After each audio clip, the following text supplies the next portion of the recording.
Vamos a saludar con el doctor Mauro Andino, docente universitario con quien conversaremos los próximos minutos. Doctor, ¿cómo le va? Buenos días. Gracias por acompañarnos.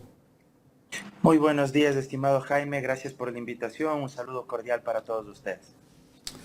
Doctor, bueno, quiero empezar este diálogo con lo que justamente estábamos analizando con mi compañero Gustavo Jiménez. El gobierno ahora está viendo cucos. Dice que el Baby Torres, Esteban Torres, dice que están buscando hacerle un juicio político al presidente de la República. ¿Hay tiempo para hacer un juicio político al presidente de la República, como dice el señor Torres?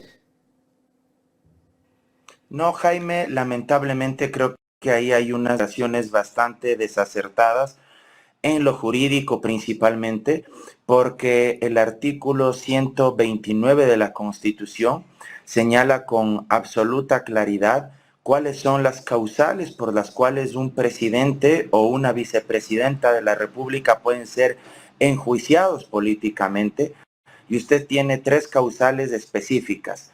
Primero, por delitos contra la seguridad del Estado. Segundo, por delitos como concusión, cohecho, peculado o enriquecimiento ilícito. Y tercero, por delitos de lesa humanidad como genocidio, tratos crueles e inhumanos, tortura, secuestro, homicidio por razones políticas o de conciencia.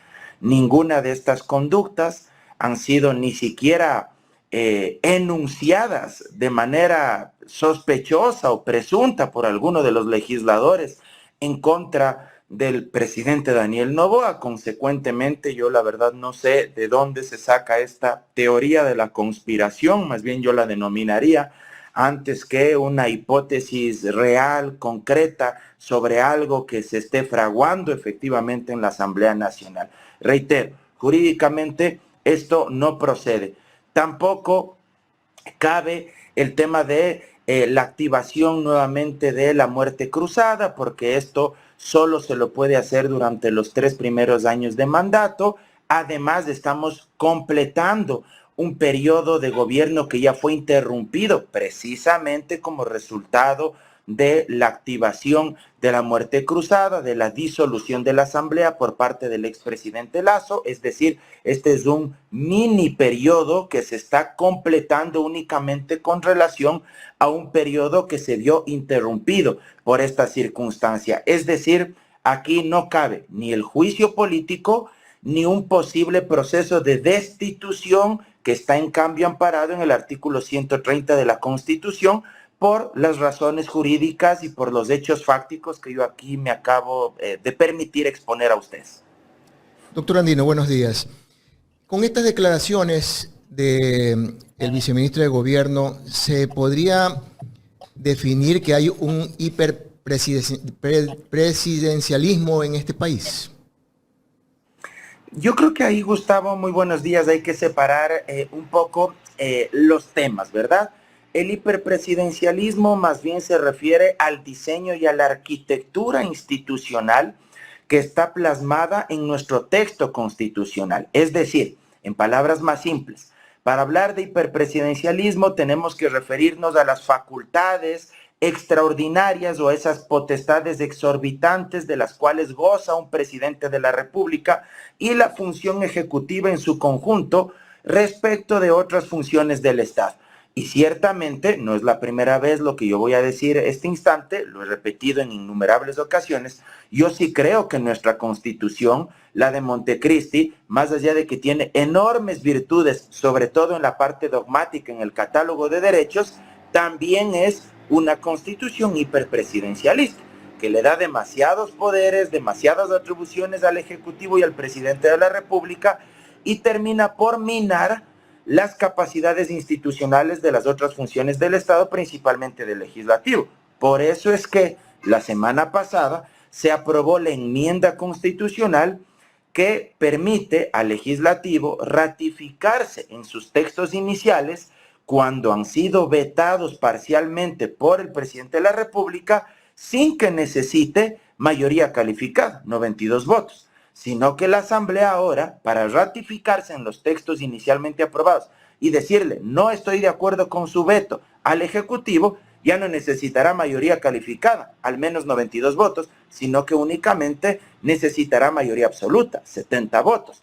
Ese es un elemento que pone sobre la mesa de discusión lo que estamos discutiendo respecto del hiperpresidencialismo.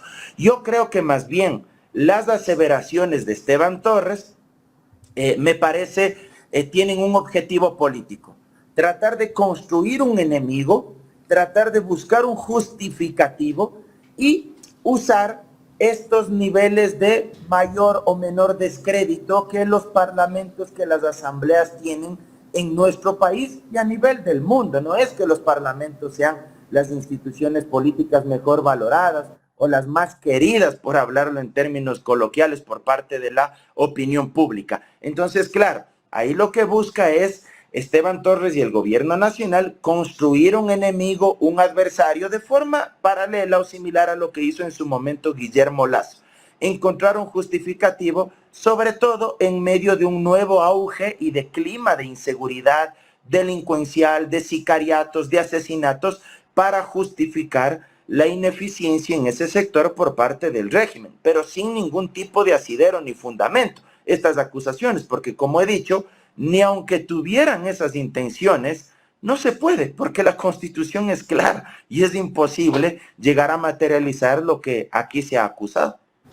Existen dos actores que hablan precisamente de ese poder que actualmente ejerce el presidente de Noboa ante las demás instituciones de gobierno. Por ejemplo, las recientes declaraciones del presidente de la Asamblea Nacional, Henry Kronfle, en el cual inclusive pide que cambien de vocero al viceministro, porque hay una injerencia hacia esta función legislativa. Otra persona que se ha expresado abiertamente es la vicepresidenta de la República, que inclusive ha acusado al presidente de utilizar la justicia para atacar a quienes él considere sus enemigos. Es decir, entonces es cierto que el presidente está lleno de enemigos en este país. Mire, Gustavo, yo personalmente no tengo nada en contra de Esteban Torres, más allá de enormes distancias ideológicas. Yo a él lo conozco y le guardo respeto, consideración, pero evidentemente estamos en las antípodas ideológicas. Pero yo creo que más allá de sus equivocadas declaraciones, que ciertamente han sido un mal paso para él y para el gobierno, lo que él señaló el día de ayer, yo creo que aquí hay un problema que va más allá de la persona o del viceministro. Aquí hay un tema de fondo, y es que pareciera que no tenemos ministro de gobierno. Yo creo que solo en los papeles tenemos ministro de gobierno, pero en la práctica no existe. Yo le confieso, yo no sé cómo se llama el ministro de gobierno. Yo no sé qué está haciendo, cuál es el plan de acción política, cuál es la metodología de diálogo, de deliberación pública, política que está llevando adelante para reunirse con los distintos actores políticos, sociales del país. ¿Qué tipo de diálogo está llevando adelante como ministro de gobierno con los gobiernos autónomos descentralizados, con los municipios, con las prefecturas, con las juntas parroquiales rurales? ¿Cuál es el mecanismo y las mesas de diálogo político con las distintas organizaciones sociales del país ahora que se anuncia la eliminación completa, absoluta, sin ningún tipo de focalización de los subsidios a los combustibles? ¿Qué tipo de plan y de intervención política se está llevando a cabo para, por ejemplo, comparecer y precisamente ser la voz mandante para poder entregar las directrices y las orientaciones políticas que el gobierno quiera ejecutar a nivel político? Como ministro de gobierno yo no le he visto comparecer a una sola entrevista seria, no le he visto dar una sola rueda de prensa. Es decir, no sabemos qué están haciendo como ministerio de gobierno, más allá de la vocería del viceministro, pero el ministro que debería ser quien difunda, quien lidere esta cartera de Estado, hasta el día de hoy no se conoce. Yo no he visto, por ejemplo, igual que se desarrolle algún tipo de diálogo o de mesas de discusión con las distintas representaciones de las demás funciones del Estado. El día de ayer Henry Kronfle dijo, no solo dejó entrever que el viceministro no ha ido a la Asamblea Nacional, sino que yo creo que, reitero, hay que ir más allá. Creo que lo que deja sentado es que el Ministerio de Gobierno no coordina, no articula políticamente con la función legislativa. Es decir, yo creo que ahí hay un vacío de liderazgo, hay un vacío de conducción, y tal parece que quien dirige el Ministerio de Gobierno no es alguien que tenga formación política, jurídica. Repito, hasta el día de hoy no conocemos quién es el ministro de Gobierno, y por el contrario, a quien se haya designado, parecería ser que obedece más bien a algún tipo de amistad del presidente de la República, porque hasta el día de hoy no lo conocemos. Coincidimos en eso. Hace un momento justamente le explicaba yo eso a Jaime, que no había esa acción por parte del ministro encargado. Pero más allá de eso, doctor Andino, el gobierno, sus ministros le han faltado el respeto a la Asamblea. Muchos han sido convocados y la verdad es que 2, 3 veces los convocan y no aparecen. O sea, poco caso que le hacen a la Comisión de Fiscalización, al CAL, a la misma Asamblea como tal. Pero esto ya está pasando a otro nivel, ya está pasando al nivel de la inconformidad ciudadana. Ya hay sectores ciudadanos, colectivos ciudadanos políticos que se están pronunciando sobre la posibilidad de que este gobierno cometa el error de quitar los subsidios y que eso afectaría terriblemente al país. Y también salió el viceministro a amenazar de que no van a permitir que salgan a las calles. Ahí se está cortando la libertad de poderse expresar. Absolutamente, Gustavo, porque hay que considerar que el núcleo esencial de la protesta legítima por parte de los ciudadanos, de las organizaciones sociales, precisamente está garantizado en la Constitución, pero parte del hecho de que uno pueda manifestarse libremente, por supuesto de manera pacífica, pero que uno pueda expresar su inconformidad respecto de las políticas públicas o de las políticas económicas que ejecuta un régimen. Y el derecho a manifestarse y el derecho a la protesta pacífica forman parte precisamente de este núcleo esencial que también constituye el derecho a la libertad de expresión. Esto lo ha dicho incluso la Corte Interamericana de Derechos Humanos, la Comisión Interamericana de Derechos Humanos a través de varios documentos, porque el derecho a la libertad de expresión no solo se facilita o se materializa a través de espacios como los que estamos este momento aprovechando a través de un medio de comunicación, ya sea tradicional, convencional o un medio de comunicación digital. El derecho a la libertad de expresión también se materializa a través precisamente de la protesta social, a través de la manifestación, a través del derecho a organizarse, a participar políticamente, a movilizarse y a rechazar las políticas de un gobierno. Ciertamente, y en esto también debo ser nuevamente enfático, tiene que ser pacífico, pero el régimen, el Estado, el gobierno no puede prohibir el derecho a manifestarse y a expresar este repudio a determinadas políticas económicas. Al contrario, el Estado y el gobierno están en la obligación de garantizar y de viabilizar este derecho de las organizaciones sociales, de la ciudadanía que quiera libremente salir a decirle al gobierno: me opongo a la eliminación del subsidio a los combustibles o me opongo a determinada política económica. Doctor Andino, en otro tema, el fin de semana pasado estuvieron los medios anunciando un acuerdo o aceptación de acuerdo con el Fondo Monetario Internacional para llegar a los arreglos de la deuda con el Seguro Social.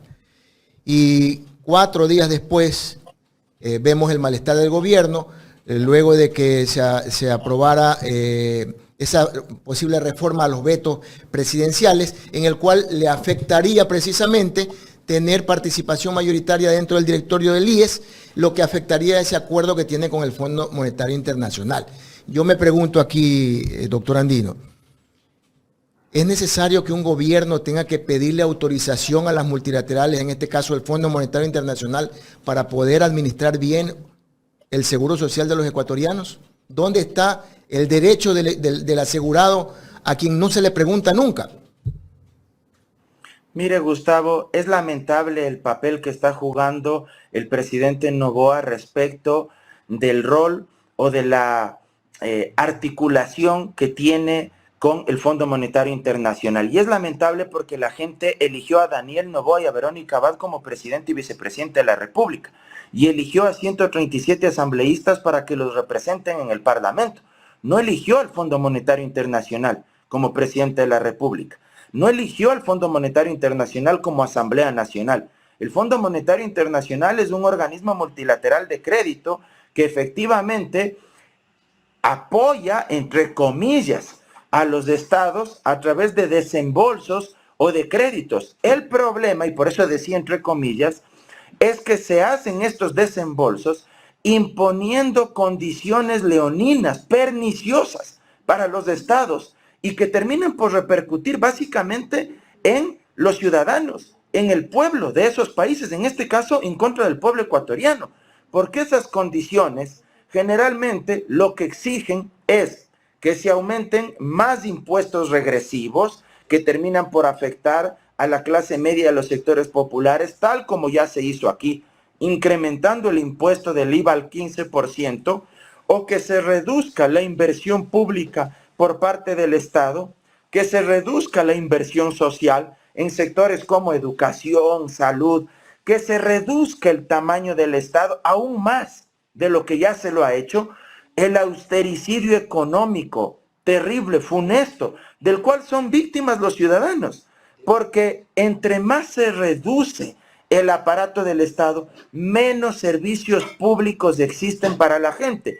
Y si existen menos servicios públicos, en palabras simples, esto significa que hay menos salud pública, menos educación pública, menos servicios a través de la administración de justicia, menos apoyo a la fuerza pública para poder garantizar seguridad, hay menos inversión en la seguridad social, menos políticas para generar empleo y salario digno, es decir, una serie de consecuencias que lo único que provocan es mayor empobrecimiento y mayor exclusión de los sectores ya de por sí pauperizados de nuestro país.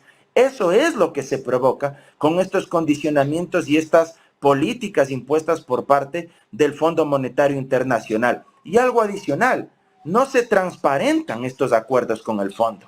Se manejan por debajo de la mesa, son acuerdos muy opacos que se manejan en medio de la oscuridad y del empantanamiento político, porque bueno sería que el ministro de Economía y Finanzas transparente esto. Pero ya vimos que incluso hace unas semanas atrás se firmaron ciertos acuerdos ministeriales precisamente para ocultar la información, so pena de que es supuestamente algo reservado y de que en aras de la seguridad o en aras de mantener la política económica del Estado, entonces esto no se podía difundir, cuando en el fondo lo que buscan es precisamente ocultar información relacionada con los acuerdos que se han firmado con el Fondo Monetario Internacional. ¿Y qué tiempo más el país va a soportar todo este tipo de caprichos que manifiesta el presidente? Leí ayer un artículo de un diario en el cual inclusive le negaba la oportunidad de las asignaciones a los GAT, cuando todo el mundo sabe que los GATs en el país están subsistiendo un poco más y exprimiendo para sacar a cuentagotas, raspando la olla, dice acá el director. O sea, ¿hasta cuándo el país sigue aguantando estos caprichos de este presidente? Mire, lo más lamentable incluso de estos desembolsos del Fondo Monetario Internacional no es ni siquiera la adquisición de más deuda, porque si usted adquiere deuda, si va a ser para invertir, por ejemplo, en programas o en proyectos sociales, o va a invertir esa deuda en obras de infraestructura que al mismo tiempo pueden generar y dinamizar el empleo, usted diría, bueno, es importante. El problema es que usted adquiere deuda 4.000 millones de dólares adicionales con el Fondo Monetario Internacional. Ayer ya se ha hecho efectivo el primer desembolso de una parte de esos 4.000 millones. El problema es que usted adquiere esa deuda para pagar más deuda. Es decir, usted nos está endeudando para hacer inversión pública. ¿Y sabe a quién se le va a pagar precisamente con ese crédito del FMI?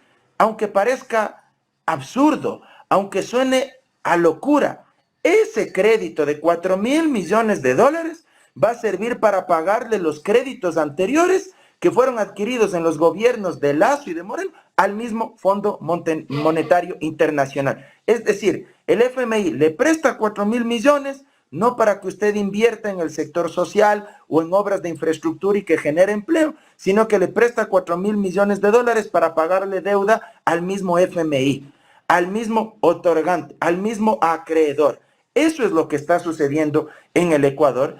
Y evidentemente lo que se recauda también por concepto del incremento del IVA, que fue una política económica, una política fiscal impuesta por el FMI y que se nos dijo iba a ser destinado para la seguridad, para apoyar y para equipar a la fuerza pública, a la Policía Nacional, y hemos visto que esos recursos del IVA, del incremento al 15%, no sirvieron de nada. Muestra de ello es que la ministra del Interior, Mónica Palencia, en reiteradas ocasiones ha salido a pedirle a los ciudadanos que jueguen a ser filántropos, en el sentido de que como no hay plata, que los propios ciudadanos hagamos donaciones, colaboremos con la Policía Nacional para que puedan tener los insumos, las herramientas necesarias para poder combatir el crimen organizado. Y la plata del IVA. Las dádivas, los apoyos voluntarios, reemplazando al impuesto al IVA que se había incrementado, al impuesto al valor agregado que se había incrementado al 15% y que supuestamente estaba destinado para la Policía Nacional. Doctor Andino, ya en la recta final de esta entrevista, ¿qué va a pasar con el tema de la sucesión presidencial? Bueno, el gobierno por todo lado está buscando, no sé si destituirla, no pueden a la vicepresidenta, no le van a alcanzar los tiempos en caso hay un posible juicio político. Ya no sería para este periodo, sino para el próximo. Están consultando a la Procuraduría General del Estado a ver si pueden encargar a un ministro del gobierno. ¿Qué va a pasar con esto, doctor? Mire, Jaime, esto es una aberración jurídica, por donde se lo vea.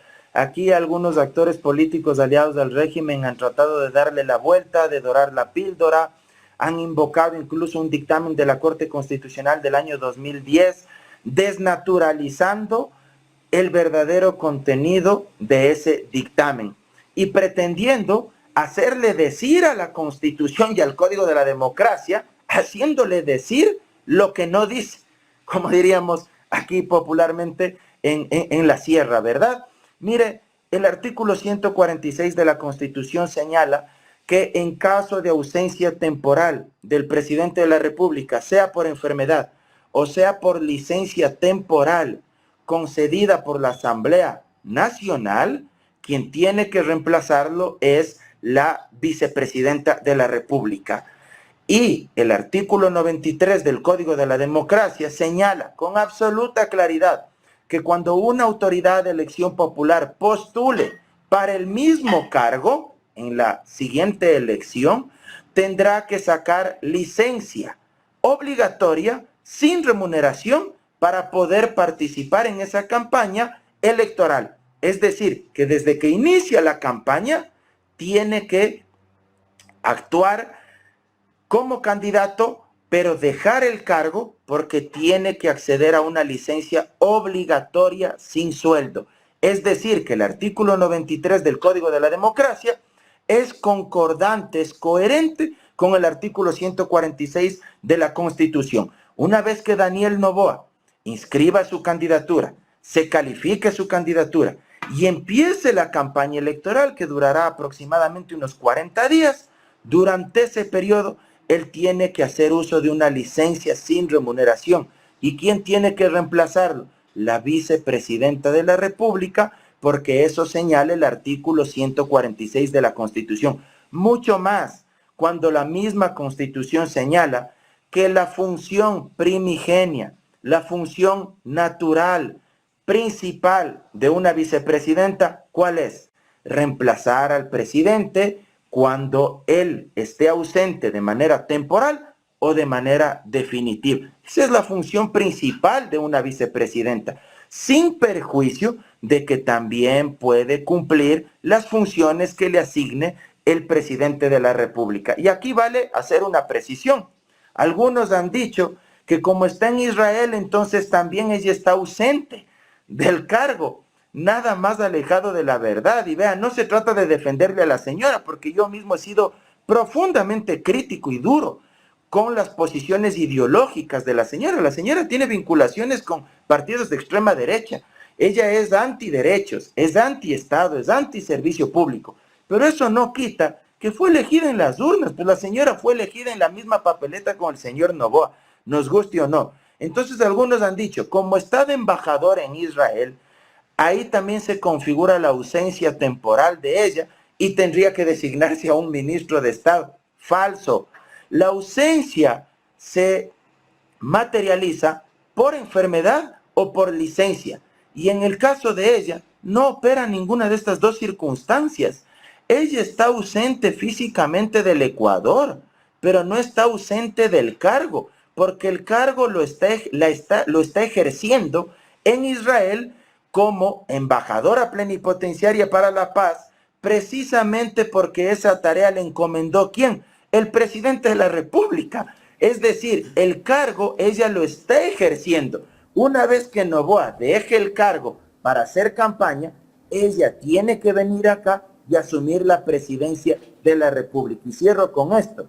Que hayan hecho una consulta al procurador solo demuestra que usan a la Procuraduría con fines políticos para que con sus pronunciamientos favorezcan a determinados actores. Si el procurador interpreta la Constitución, que es lo que le están pidiendo, porque no solo le están planteando que interprete el Código de la Democracia y el artículo 93, sino también que interprete la Constitución, el procurador se estaría arrogando funciones que le competen exclusivamente a la Corte Constitucional, que es el único órgano que puede interpretar la Constitución. Y si eso hace el procurador, se estaría exponiendo a un juicio político ante la misma Asamblea Nacional e incluso a un llamado de atención y a una posible destitución por parte de la misma Corte Constitucional, que ya dijo en una sentencia en el año 2009 que el procurador no puede interpretar la Constitución. Pero ¿por qué la Corte está calladita? ¿Por qué no dice nada? Yo recuerdo en el caso de Allen Berbera, enseguida salieron ellos y lo destituyeron rapidísimo al presidente del Consejo de Participación Ciudadana. ¿Qué pasa con la Corte?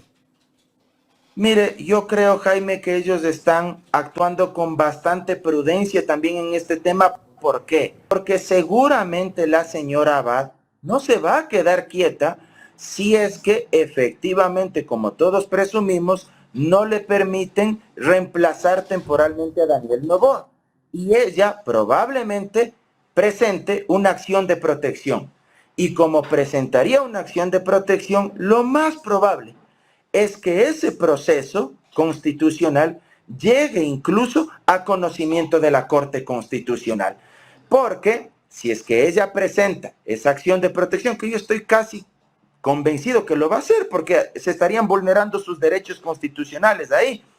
Si es que resuelve un juez de instancia y luego esto se resuelve ante una corte provincial, muy probablemente una de las partes, ya sea la misma Verónica Abad o el mismo Noboa, presenten una acción extraordinaria de protección que tendrá que resolver ¿quién? La Corte Constitucional. Entonces, para no adelantar criterio, seguramente la Corte lo está manejando con pinzas y está esperando el momento adecuado, sin perjuicio de que incluso una posible acción de protección puede ser seleccionada directamente por la Corte cuando el caso así lo amerita. Entonces yo creo que aquí también hay que esperar a ver cómo se van resolviendo estos casos y si es que el procurador se quiere inmolar por el presidente Noboa, porque lo que quiere hacer el procurador, si es que termina absolviendo esta consulta e interpretando la Constitución, va a significar que se lance al abismo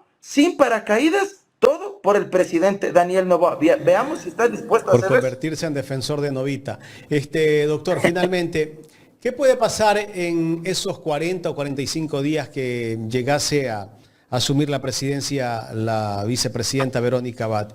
¿Ella puede poner sus propios ministros? ¿Tendrá el tiempo para hacerlo?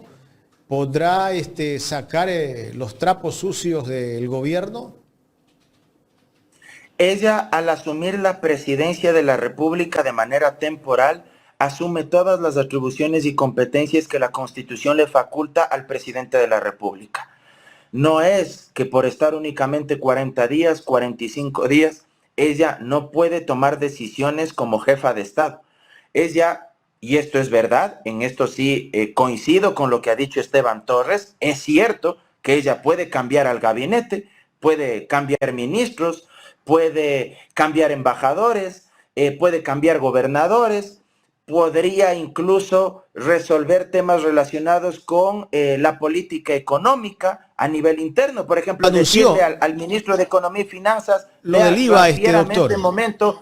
Transfiérame este momento la deuda de más de 250 millones de dólares. Me parece, pido disculpas si es que no es la cifra adecuada, pero más bien retiro la cifra y digo, transfiera lo que les está debiendo a los municipios, a las prefecturas, ¿sí? O déjese sin efecto el incremento al 15% del IVA. Ayer lo anunció en una entrevista en Ecuador Inmediato. Competencia del presidente. Entonces, ella puede, como presidenta de la República, hacer esto. También podría pedir información a los distintos ministros, principalmente en los sectores estratégicos, respecto de concesiones mineras, concesiones petroleras, obras de infraestructura vinculadas con el sector inmobiliario, turístico, donde se especula que hay intereses de por medio de la familia del presidente Noboa. Entonces, yo sospecho que más que cambiar a los ministros, lo que les preocupa es la información a la que ella podría acceder y a sabiendas de que hay una relación absolutamente rota entre ella y Noboa, seguramente lo que más les preocupa es la información que ella podría obtener ya como jefa de Estado, información delicada, sensible, que podría poner en serio riesgo la integridad ética del propio presidente y determinadas adjudicaciones o contratos que estarán de por medio ahí, en la presidencia de la República y en los distintos ministerios. Entonces, yo creo que eso es lo que más les preocupa. Pero quiero cerrar con esto. La gente tiene que hacerse una pregunta. ¿Quién le designó a Verónica Abad como candidata a la vicepresidencia de la República? ¿Alguien le puso una pistola en la cabeza a Noboa? ¿Alguien le obligó? ¿Alguien le forzó? ¿Alguien le chantajeó? Y la respuesta es no. Nadie le obligó, nadie le chantajeó, él solito le puso a Verónica Abad como candidata a vicepresidenta de la República. Entonces, si él le puso, tiene que hacerse cargo y tiene que dejar de estar hostigando y acosando políticamente al binomio que él mismo escogió. Gustavo, ¿ibas a hacerlo? Solamente agradecerle, doctor Andino, pero antes de despedirnos, usted dijo hace un momento que ni siquiera conocía al ministro de Gobierno. Permítame presentárselo. Es el señor Michel Sensi Contugui. Ahí lo tiene usted. Él es el ministro de Gobierno que, por cierto, es el único representante del presidente ante Petroecuador y Flopec, un gran empresario que vendía ropa, encargado de los sectores de turismo, por ahí creo que vendía uno que otro instrumentos de aviación, con gran experiencia para gobernar políticamente, imagínense. Vea, de paso que hasta el apellido ha sido complicado de aprender. Si usted lo acabó de mencionar este rato, ya me olvidé, le juro. Y si a eso le agregamos lo más importante, que nunca ha dado una sola declaración y no cumple el papel político, porque para eso usted designa un ministro o una ministra de gobierno. Tiene que ser un actor que articule, que dialogue, que coordine la política del gobierno con los distintos actores sociales, políticos, económicos también del país, comunicacionales, pues obviamente se hace más complicado todavía recordarlo. Yo la verdad es que no le había visto al señor y ahora usted con el nombre me termina de complicar más la vida porque me voy a matar intentando recordar los apellidos del ministro de gobierno. Pero bueno, las veces las está haciendo el Baby Torres, pues. Él es el que casi que figura en ese ministerio. Él es el que está dando la cara y por eso se está exponiendo demasiado, porque entre más te expones mediáticamente, más corres el riesgo de cometer errores. Ahí Doctor, está el ejemplo. No le quito más tiempo, muchísimas gracias. Muchas gracias a ustedes, Jaime, Gustavo, siempre a las órdenes. Un abrazo. Gracias al doctor Mauro Andino, docente universitario, conversando con nosotros en esta mañana aquí en Ecuador en directo.